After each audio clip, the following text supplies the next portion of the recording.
నూలులో శతాబ్దాల గౌరవం, పట్టు పరంపరకు ప్రతీక, సంప్రదాయానికి శాశ్వత చిరునామా సఖీ.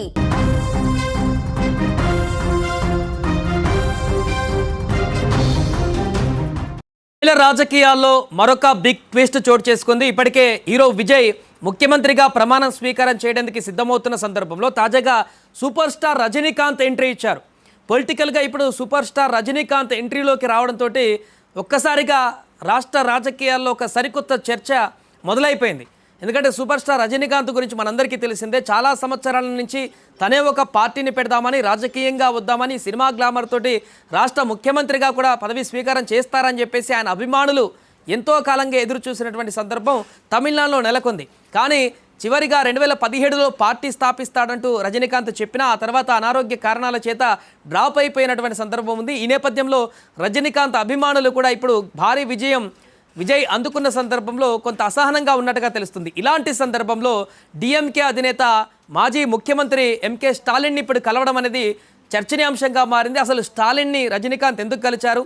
రాజకీయంగా ఏమైనా ప్లాన్ బి వ్యూహాన్ని అమలు చేసేందుకు ఈ భేటీ జరిగిందా, లేకుంటే ఓటమి పాలయ్యారు కాబట్టి సాధారణంగా తనని మందలించడానికా, లేకుంటే తనతో ఓదార్చడానికా అక్కడికి వెళ్ళి మాట్లాడడానికి వెళ్ళారా? ఎందుకంటే రజనీకాంత్కి స్టాలిన్కి గతంలో అనేక రకాలుగా సంబంధాలు ఉన్నాయి. 1995లో రజనీకాంత్ పొలిటికల్ ఎంట్రీ ఇస్తారు కాంగ్రెస్ నుంచి అనుకున్నప్పటి నుంచి మొదలు పెడితే 2017 వరకు కూడా స్టాలిన్తో మంచి సంబంధాలే కొనసాగాయి. 1995లో కూడా కాంగ్రెస్ నుంచి ఎంట్రీ ఇస్తారు సూపర్ స్టార్ రజనీకాంత్ అనుకున్న సందర్భంలో అతను కాంగ్రెస్లోకి ఎంట్రీ కాకుండా 1999లో డిఎంకే కూటమికి మద్దతు ఇచ్చారు. ఆ తర్వాత ప్రచారం కూడా నేరుగా రజనీకాంత్ చేసినటువంటి సందర్భాలు గతంలో ఉన్నాయి తమిళ రాజకీయాలలో.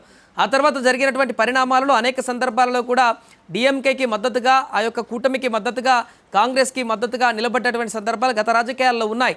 ఆ యొక్క సంబంధాలు స్టాలిన్కి రజనీకాంత్కి ఉన్నాయి. పొలిటికల్గా కొంత దూరంగా ఉన్నప్పటికీ సినిమాలే చేస్తూ రజనీకాంత్ ముందుకు వెళ్తున్న సందర్భం ఉన్నప్పటికీ కూడా ఆ పాత పరిచయాలతోటి ఎప్పుడు అవసరం ఉన్నా కూడా, లేదా స్టాలిన్కి ఏమైనా అవసరం ఉన్నా కూడా ఇంటికి వెళ్ళి మాట్లాడడమో, లేకుంటే ఆ పరిచయాలతోటి, స్నేహపూర్వక పరిచయాలతోటి మాట్లాడేటువంటి సందర్భాలు కొనసాగిస్తున్నారు. కానీ ఇప్పుడు ఒకవైపు ఇండస్ట్రీ నుంచి వచ్చినటువంటి విజయ్ ఇప్పుడు భారీ విజయాన్ని సాధించి ముఖ్యమంత్రి పదవి చేపట్టబోతున్నటువంటి సందర్భంలో ఆల్ ఆఫ్ సడన్గా రజనీకాంత్ ఇదే సందర్భంలో స్టాలిన్ని కలవడానికి గల కారణాలేంటి? ఒకవైపు డిఎంకే తనను నమ్మి మోసం చేసింది కాంగ్రెస్ పార్టీ, 5 ఎమ్మెల్యేలు మా వల్లనే గెలిచారు, అలాంటిది ఇప్పుడు మాకు సంబంధం లేకుండా ఎలా మద్దతు ఇస్తారో టీవీకే అంటూ కొంత అసంతృప్తిగా స్టాలిన్ ఉన్నట్టుగా తెలుస్తుంది. ఈ నేపథ్యంలో రజనీకాంత్ ఏమైనా రాయబారం ఇక్కడ చేస్తున్నారా కాంగ్రెస్ పార్టీ నుంచి, లేదంటే తనకు నేనున్నాను, మీరు ఏమో దిగులు చెందకండి, ఓదార్పుగా వచ్చి మాట్లాడినటువంటి సందర్భం ఏమైనా ఉందా, లేకుంటే ప్లాన్ బి? ఇంకొక చర్చ కూడా కొనసాగుతుంది. ఎందుకంటే ఇప్పుడు తమిళ ఇండస్ట్రీ మొత్తం కూడా విజయ్ వైపు మళ్ళీ అటువంటి అవకాశం కనిపిస్తుంది. ఇండస్ట్రీ నుంచి వచ్చినటువంటి ఒక హీరో ఇప్పుడు రాష్ట్ర ముఖ్యమంత్రి హోదాలో నిలబడబోతున్నటువంటి సందర్భం కాబట్టి, పదవి చేపట్టబోతున్నటువంటి సందర్భం కాబట్టి ఇండస్ట్రీలో ఉన్నటువంటి వారందరూ కూడా ఇప్పుడు విజయ్ వెనకే అడుగులు వేసేటువంటి అవకాశం ఉంది. కాబట్టి ఇండస్ట్రీలో మొత్తం వర్గమంతా అటువైపు వెళ్లకుండా రజనీకాంత్ ఈ యొక్క భేటీలో చర్చించుకున్నారా? ఇండస్ట్రీలో తన వైపు కూడా అటు వెళ్లకుండా తన వైపు ఇండస్ట్రీ వైపు ఒక సైడ్ ఉండేలాగా చేసేటువంటి ప్రయత్నంలో దాకా మాట్లాడుకున్నారు. కానీ కీలకమైనటువంటి అంశాలైతే వీరి చర్చలో ఉన్నట్టుగా తెలుస్తుంది. మాట్లాడిన ఇంట్లో ఉన్న స్టాలిన్ ఇంటికి వెళ్ళి రజనీకాంత్ గడిపినటువంటి సందర్భంలో చాలా ఇంపార్టెంట్ విషయాలైతే మాట్లాడుకున్నారు. ప్రస్తుత రాజకీయ అంశాలు, విజయ్ ముఖ్యమంత్రి అయ్యేటువంటి సందర్భము, మిగతా పార్టీలు మద్దతు ఇస్తున్నటువంటి విధానము, భవిష్యత్ రాజకీయాల పరిస్థితులు. ఎందుకంటే పార్లమెంట్లో డిఎంకే పార్టీకి ఉన్నటువంటి స్థానాలు మనందరికీ తెలిసిందే. ఇక్కడ రాష్ట్రంలో ఓడిపోయినప్పటికీ, ముఖ్యమంత్రి పదవి లేకపోయినప్పటికీ స్టిల్ ఇప్పటికీ దేశంలో కింగ్ మేకర్గా డిఎంకే పార్టీయే ఉంది. స్థానిక పార్టీ, లోకల్ పార్టీ ఆ స్థాయిలో ఎంపీ స్థానాలు ఉన్నటువంటి రాజ్యసభ, లోక్సభ 2 స్థానాలలో కూడా 2 సభల్లో కూడా అత్యధిక స్థానాలు ఉన్నటువంటి పార్టీ, బలమైనటువంటి పార్టీ డిఎంకేనే ఉంది.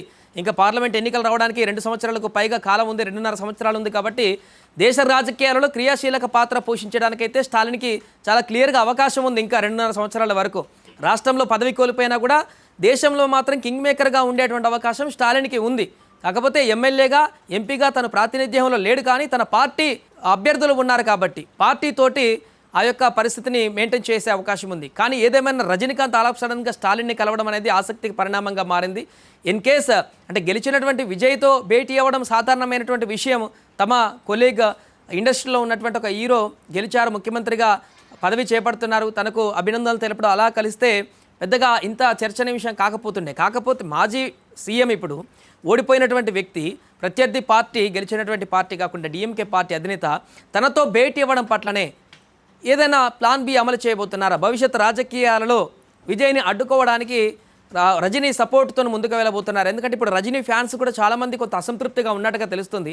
ఎప్పటి నుంచో మొత్తుకుంటున్నాం, మీరు పార్టీ పెట్టండి, మీ వెనక మేము ఉంటాం, మీరు పార్టీ పెట్టండి, రాష్ట్రంలో మన పార్టీ అధికారంలోకి వస్తుందంటూ చాలామంది అభిమానులు, రజనీకాంత్ అభిమానులందరూ కూడా రజనీకాంత్ని వెనక నుంచి పుష్ చేసి వాళ్ళు అలసిపోయారు. ఇప్పుడు విజయ్ ఈ భారీ విజయం తర్వాత వారందరూ కూడా, రజనీకాంత్ ఫ్యాన్స్ అందరూ కూడా ఇదేదో అప్పుడే రజనీకాంత్ పెడితే మాకు కూడా ఈ యొక్క అవకాశం తప్పేది, మనమే గెలిచేవాళ్ళం అనేటువంటి ఒక అభిప్రాయాన్ని వ్యక్తం చేస్తున్నారు రజనీ ఫ్యాన్స్ అందరూ కూడా. కాబట్టి ఇప్పుడు నెక్స్ట్ పార్లమెంట్ ఎలక్షన్ల వరకైనా కూడా అప్పటికేమైనా రజనీ రంగంలోకి దిగేటువంటి అవకాశం ఏముందా? అలాంటి పరిస్థితి రాజకీయాల్లో వచ్చేటువంటి అవకాశం ఉందా? ఇప్పటికే వయసు మీద పడుతున్నటువంటి పరిస్థితులు ఉన్నాయంటూ రజనీకాంత్ గతంలోనే చెప్పారు. కాబట్టి ఇప్పుడు ఆ స్టెప్ వేస్తే మళ్ళీ యూటర్న్లో మారేటువంటి అవకాశం ఉంటుంది. ఏం జరుగుతుందనేది ఇప్పుడే చెప్పలేం. కానీ తమిళనాడు రాజకీయాల్లో రేపు ప్రమాణ స్వీకారం చేయబోతున్నారు విజయ్ అన్నటువంటి కొన్ని గంటల ముందు జరిగినటువంటి ఈ యొక్క ఆసక్తికరమైనటువంటి పరిణామం. ఒకవైపు గవర్నర్ని కలిశారు, మద్దతు లేఖలు ఇచ్చారు, ప్రభుత్వాన్ని ఏర్పాటు చేయడానికి మద్దతు అడిగారు విజయ్. మరొక వైపు స్టాలిన్ని రజనీకాంత్ కలిశారు, అక్కడ వారు మాట్లాడుకున్నారు. రాజకీయ పరిస్థితులకు సంబంధించి స్టాలిన్ని ఓదార్చడము, ఇతరత్ర వ్యూహాలకు సంబంధించి మాట్లాడుకున్నటువంటి అంశం అయితే చర్చనీయాంశంగా మారింది. ఈ భేటీలో మరి ఏం మాట్లాడుకున్నారు? భవిష్యత్ రాజకీయాలలో రజనీకాంత్ పాత్ర ఏ రకంగా ఉండబోతుంది? సూపర్ స్టార్ రజనీకాంత్ నేరుగా ప్రత్యక్ష రాజకీయాల్లోకి వచ్చేటువంటి అవకాశం ఏమన్నా ఉందా ఈ సందర్భంగా? లేదంటే పరోక్షంగానే తన మద్దతుతోటి రాబోయే రాజకీయాలలో, తమిళనాడు రాజకీయాలలో క్రియాశీలక పాత్ర ఏమైనా పోషించేది ఉందా అనేది వేచి చూడాలి.